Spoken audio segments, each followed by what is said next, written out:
Hey everybody, I'm Yvonne Williams with Back to Earth Creations, and in this video I want to show you guys how to make your very own wire wrapped pendant in this very sleek and simplistic style. So let's get started. I wanted to begin by showing you guys some different examples of ways that you can utilize and kind of, variations on this wrapping style.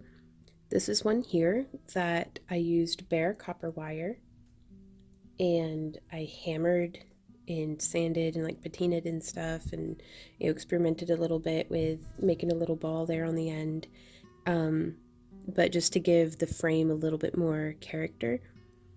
Also, I did just a very simple, because this was with a 12 gauge wire, and once it's work hardened it's pretty pretty stable, so just a very simple kind of pinched over bail using 18 gauge half round.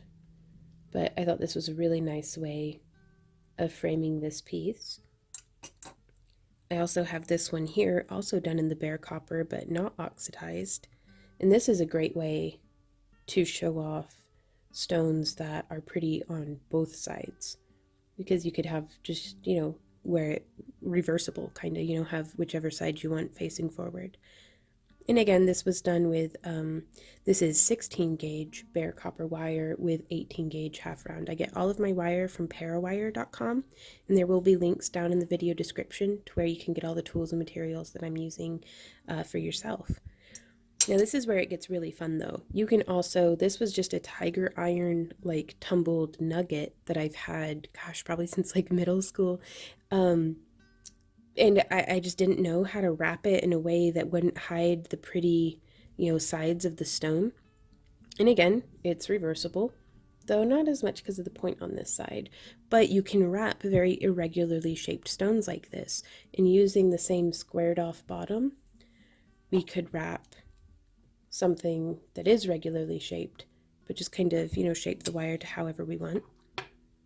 And this one's done with, I filled in all of the empty wire space with coiling and did 3 repetitions. This was wrapped with a 26 gauge, and then did, Lily Tree calls it corset weave. I call it a figure 8 weave, but regardless of what you call it, that's what it looks like, at least done up like this. And then just looped it through from the back to fill in some of that space, and finished it off with a spiral on each side. And then this one here is a very small moonstone double terminated point that I've had for 8 years now, I think. And this one I wanted to experiment with, I don't know, just experiment with a little bit more of a sleek geometric look. And so it was one 18 gauge wire that I followed up and around using my pliers to bend to get it to fit the shape of the tip. And then just did some very repetitious, the same number of coils in between each layer as we went back and forth. And then just both the wires together, just coiled around. And we'll be going very in depth on how to do, throw it on the ground, there it goes, on how to do this shortly. I just wanted to, kind of before we get started, show you some different examples so you know what we're working with. Now also there's a key difference between these two examples. This one, the wire is coming across the front. See here, this wire is traveling from the outside of our frame wire, whereas on this one here, the wire is traveling from the inside of the frame wire, and that makes a big difference in how much movement your stone has. I prefer, whenever it's a heavier gauge, I think it's just fine to have the stone wiggle around a little bit, but if it were a softer stone, or if it's a thinner gauged wire, I like for it to sit much more snugly, so no movement. So that's, again, just something to keep in mind as you experiment. The stone that we're going to be wrapping today is a dyed marcasite, or magnesite. It's an imitation turquoise. Words are so hard. And I'm going to be wrapping it in this style. Just very sleek, very straightforward. But I really love this wrapping style for, this is like a pillowed cabochon. It's, a lot of stones that I get like this will often be top drilled in some way, but this one just hadn't been drilled yet. And I think it'll be perfect for setting like this because, again, both sides are real pretty. So I'm going to begin with a 16 gauge bare copper. And I save all of my scrap copper, bare copper, wire to smelt down later. So I give myself a little bit extra to work with because I don't feel like I'm going to be wasting it. So here I'm cutting off, 8 inches of wire. It does not take much. And this is probably going to be one of the first designs that I use whenever I get, my hands on some nice sterling silver, because it doesn't use a ton of wire. And that way, if I mess up, I don't, scrap a bunch of materials. You could shape around the stone, or you could use a ring mandrel. I like to size a little bit smaller than what the stone is. I'm going to zoom in just a little bit for you guys.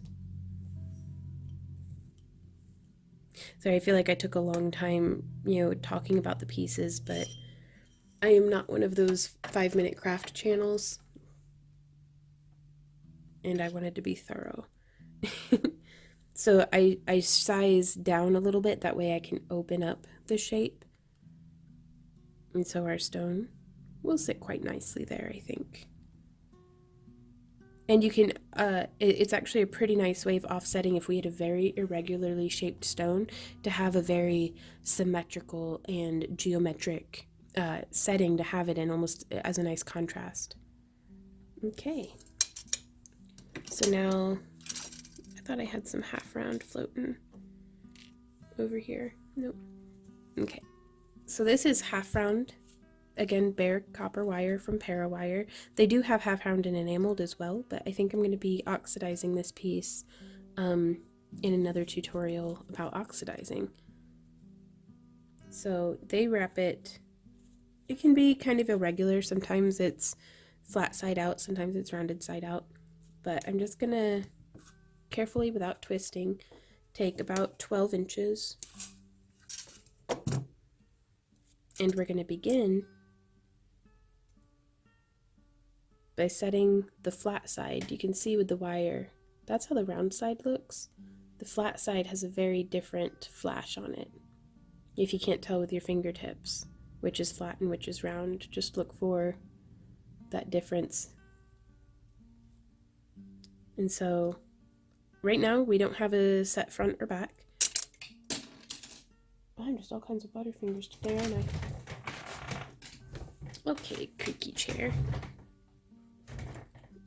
We're just going to set this like that, giving ourselves about, maybe 1.5 centimeters of tail coming around. And just very securely, right snug up next to each other, right flush onto the wire, our frame wire, do a few rotations. Let's see if we can't zoom in a little bit. There we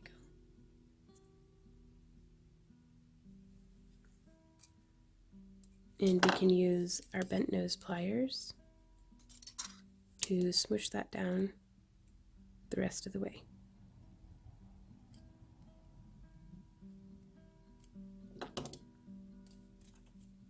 And I'm actually going to do, well, if this were a flat stone, I would do the flat side first, because you can have it just sit straight across like that. But this is a pillowed stone, so instead I'm going to set it on my work surface. Oh, which that didn't quite work out either, does it? Because it's not flat on either side. So I'm going to have to get a little clumsy with it, but just wrap, holding the stone to where our frame wire is centered between the two sides of the stone. I'm going to try to wrap with it right there. Now to get it to mark our bend, I can actually come in. You could use your flat nose pliers. I'm just going to make sure that it has that bend right there, because that's going to help encourage it, the wire to bend right there as I thread the tail of my wire through and start shaping around, being very careful to not distort anything. I've actually found over the years I have a much more difficult time doing or wrapping in a way that's very neat and tidy than what I do with a nice messy organic look. So if you're struggling, that's okay. Just keep at it, and there's nothing wrong too with having it end up being very organic and flowy and, poxmarked and bent wire, and just, art is making 1,000 mistakes and accepting them as they are. Let it be what it's going to be. So I'm going to try to have the same number of coils on either side. I recommend at least 3, just to make sure that things are nice and secure. Snip it with our flush cutters, or wire snips, and then just smoosh that down. And make sure that it's like a nice horizon line, nice and level. And then press our stone in and make sure that that's fitting nicely. Now you'll also want to take into consideration this wire takes up a little bit of space on either side. So you don't want your wires to be sitting completely flush against the edge of your stone. You're going to want to leave at least a little bit of space for your wire. So now let's go through and do that same thing on the other side. Now this time I'm going to come around and I'm just butting up against this wire here that we just wrapped and pinching around. And you could get this started. You could make a little loop on your round nose pliers first, but this can be a little clumsy. I'm sorry, my fingers are getting in the way. But yeah, just make your little loop and then you can hold it from there. You can actually get in with your bent nose pliers, probably the handiest tool.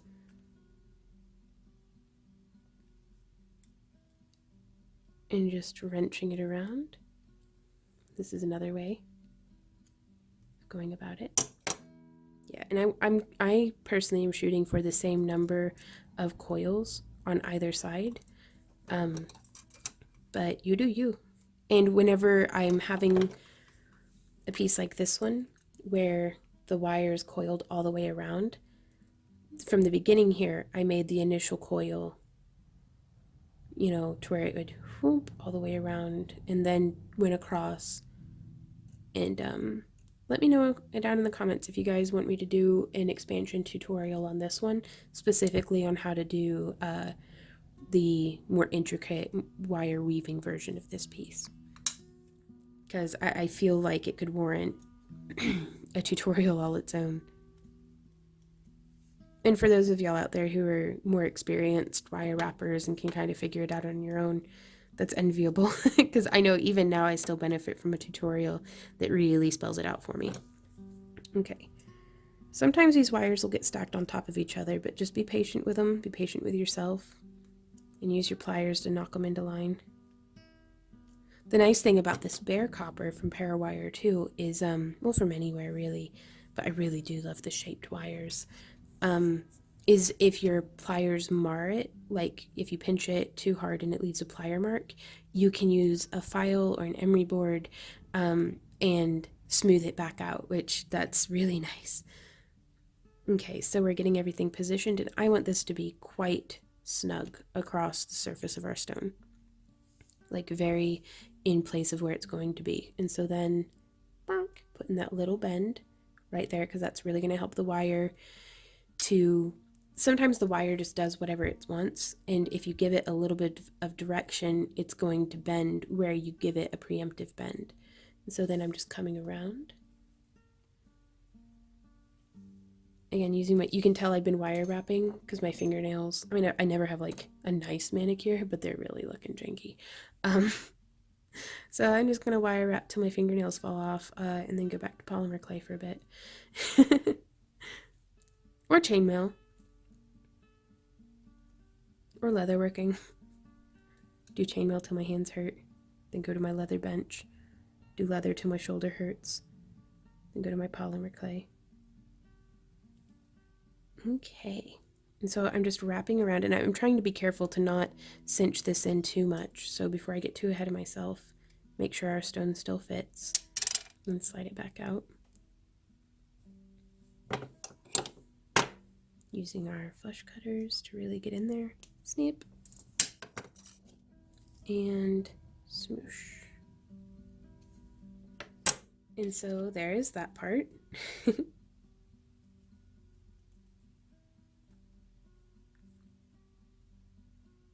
Just kind of forcing it in a little bit, but we want it to be snug. And so then we're going to do our next set of wires. You don't want to do both of your wires in the center point. So you can see here our stone with its shape has this curve on each side. We want to be on a part of the curve that is narrower, because if we do it on the widest point, it'll slide out that way or it'll slide out this way. Whereas this one down here is before we get to the thickest part in the center. So we don't have to worry about it sliding out that way. And it's before we get to the, well, we're going to put this one right about here probably. We could do it very close to the tip, but I also don't want, that to happen. I don't want any risk of it popping out. But that is definitely something to experiment with. So we're going to do it right about here. So we're grabbing up our half round wire.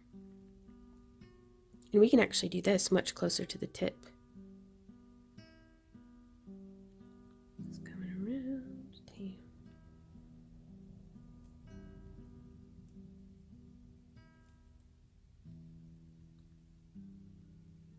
There we are.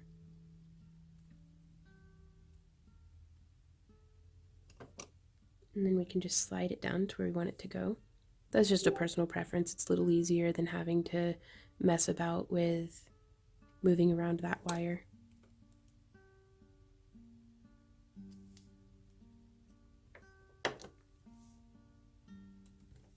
And if your coils aren't as close to each other as you want them to be, we can just get in here with our pliers and kind of just gently squeeze it. Okay.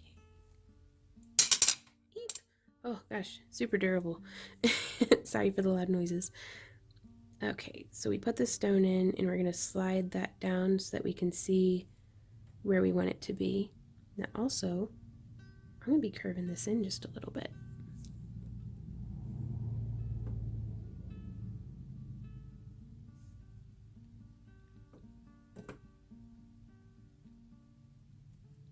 So yeah, I think I want that to sit there. So I'm going to slide our stone back out. I want it to sit right there. And so now just kind of sewing the wire through.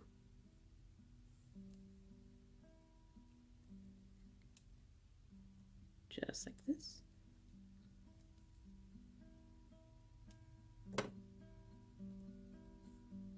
Trying to avoid any sharp bends until we get where we want the wire to be. And now I'm going to snip.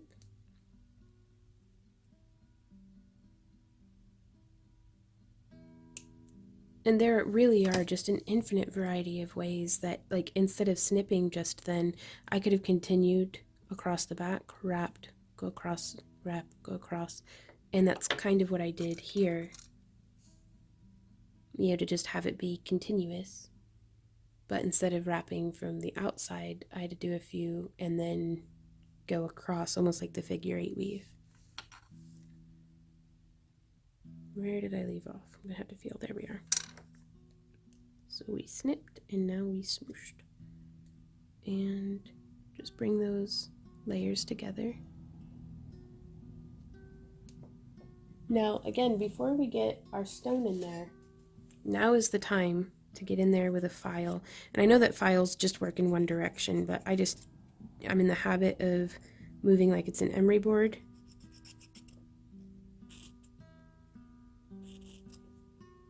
But yeah, just smoothing that down. Yep.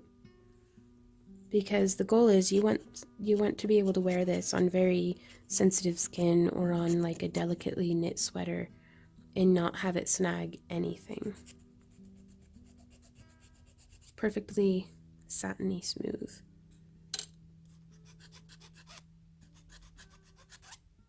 And this is just a little metal file from a file kit. Again, links down below. So now we're going to slide our stone in. That's looking pretty nice. Take it back out. There's no harm in putting the stone in and taking it back out just as many times as you need to. So again, I'm coming here to the end of our wire. This time I'm building the coil towards the top of the piece.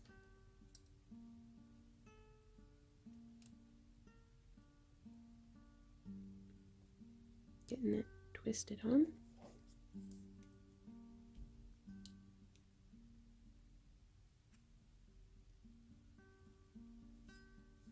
And I didn't give myself enough, so I'm going to twist this around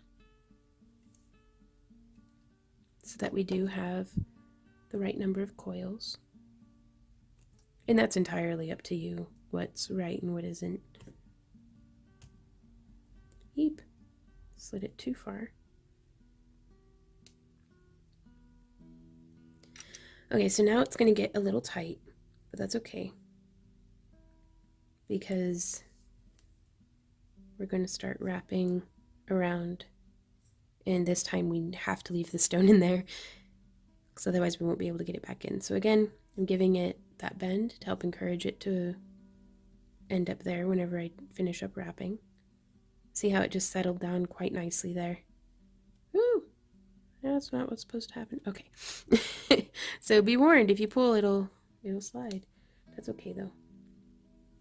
Nothing we can't just tuck right back where it goes. Okay, so there's two. Oh, and I'm just going off screen, sorry. So I like to use my pliers now that the wire's getting kind of short, so I can grab and pull through and be able to see and make sure, yeah, everything's sitting where I want it to sit. Pushing it down where it goes. Feeding it through.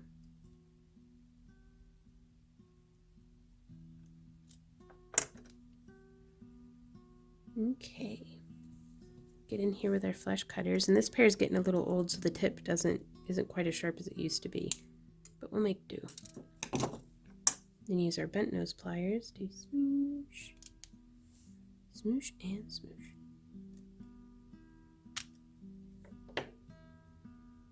There we are.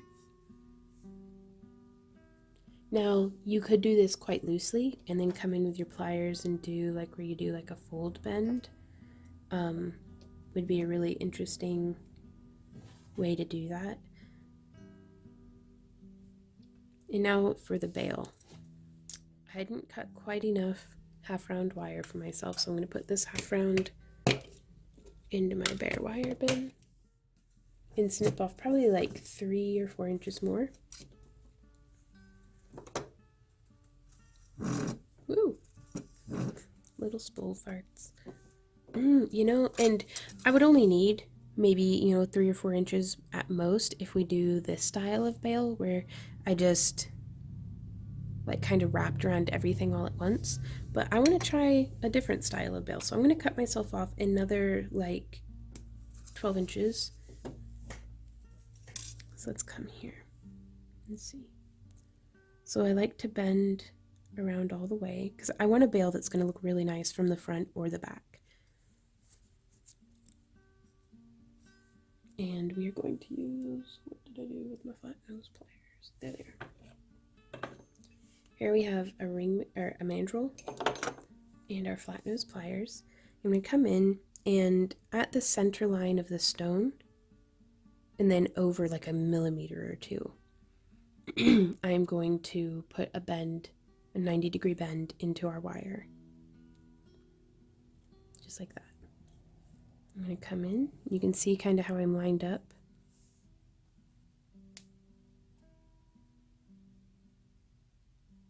If that's helpful to you. And bend. And now I can bring them in to touch each other, and they're holding on like everything's nice. Like if I fold them both in the same exact point, whenever they come up side by side, they're a little looser than I want them to be, I've found. But experiment, see what you like, and then do that. So now we have our half round wire again. And I'm going to just pin this part to the back. So we have a little bit of a tail, but that's okay. And then I'm just cinching, like cinch twisting down. And I'm going to do this the whole way.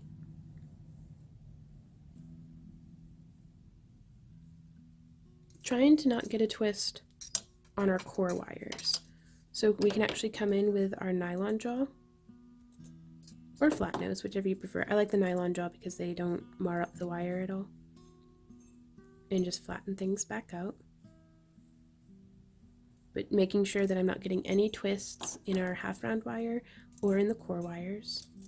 And also, it's easier to smush a little at a time than all at the same time. And you want to make sure that you coil enough for wrapping around your mandrel. So let's see at what point on here we want our veil to be. I think I want like, what is this, like 6, 7, 8, 9, 10 millimeters, maybe. I'd have to pull out my calipers, but I'm going to do it around a 7 or an 8 millimeter. That should be able to fit any chain or cord that I make for it.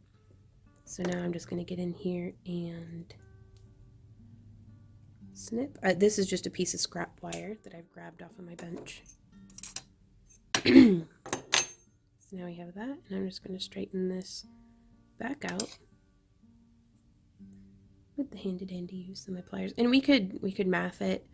Like there's geometry that we could do that would tell us how much distance we need, but I'd be disappointing to my parents, I'm sure, but I don't feel like doing math right now. I'd rather just wire wrap. But math has never been my strong suit. So that gives us the length that we will need. And I'm going to do just a few coils beyond that to accommodate for the difference in thickness. If it's thicker, you're going to need to do a little bit longer to get the same inner diameter. But it gives us a rough idea for sure.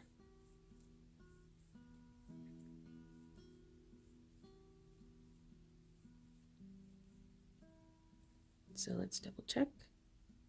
Just a couple more. Let's flatten it down though.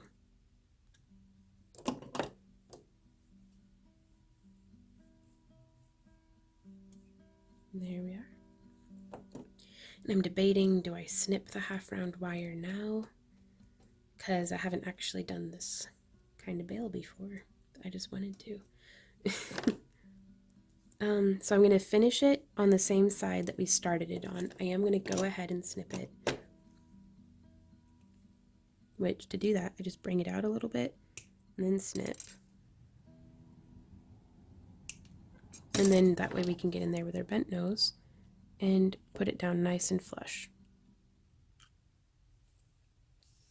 And I like for the loose ends of our weaving to be on what's going to be the inside of the bail. So now I'm going to take this, I'm holding it with our flat nose pliers, and I'm going to bend to where it's just a little bit offset from the center. Now using our mandrel, starting from what's going to be the center. Sorry, I didn't mean to go off frame.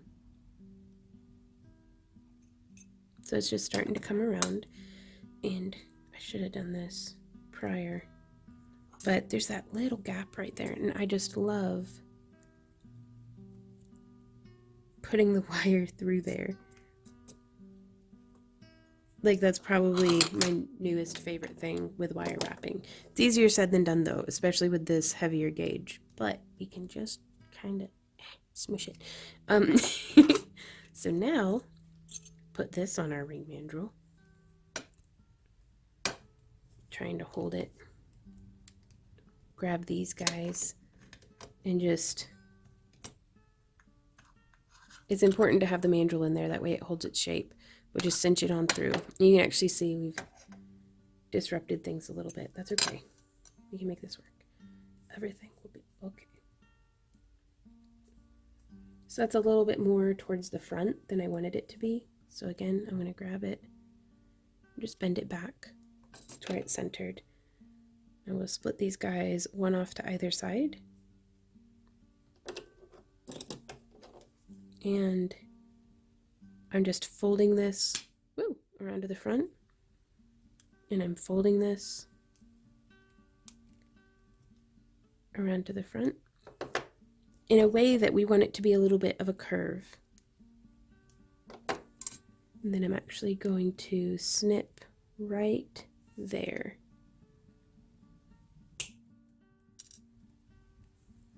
And snip right there on this side. So that's how it's looking on either side, because what I'm going to do with this is get in there with our bent nose pliers and make this into a little loop that we can just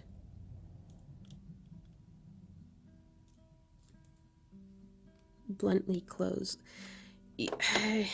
If this were an 18 gauge or even a 20 gauge, I would recommend doing a couple of coils wrapped around the frame wire on each side. But being 16 gauge, that's not going to snag anything and it's not going to come undone. But it gives us a really clean, nice finish to our piece, I think. And just like that, there we are, you guys. So I think I will be doing another tutorial on this design, and these will actually be the tutorial for one of my craft along kits. So there will be links down in the video description below to where you can find the craft along kit for this on Etsy, where you will get the wire in the correct gauges and shapes to follow along with this tutorial. So that'll be pretty cool. But yeah, so please feel free to check that out. And that way, you have the same tools and materials that we're using here. It will feature my handmade cabochons as opposed to these gemstones. But honestly, I think they're pretty cool looking. I make them out of polymer clay and 2-part epoxy, and they're a lot of fun. Excuse me. But also, it will feature a written tutorial where I stay in frame the whole time. But if you just want to be able to peek in and see like one step at a time, or you don't want to have to pause the video or anything like that, and there will also be a section on oxidizing. So there we are. Hey y'all, thanks so much for hanging out with me in this video. I really hope that it was helpful to you. If you have any questions, comments, or ideas, please leave them down below. And also feel free to check out my Patreon, my Etsy, my social media, all the different ways to support our channel and interact with me outside of YouTube with varying degrees of success. I can be really bad about answering messages right away, but I'm doing my best, so thank you guys for being patient with me. But I'm really excited about sharing this technique because it is so versatile in the different stones and shapes that you can set with it, as well as the different levels of intricacy that you can add to it. You can take this and hammer it, or add beads, or do more weaving, or even, if I can rummage, using kind of maybe different, I don't know, you can evolve it into whatever you want. There's so much overlap with like ways that you can merge different styles of weaving and wrapping together, and I'm really excited to see what you guys do with this. So yeah, thank you though for crafting along with me, and I will see y'all in my next video. So until then, happy crafting. Bye.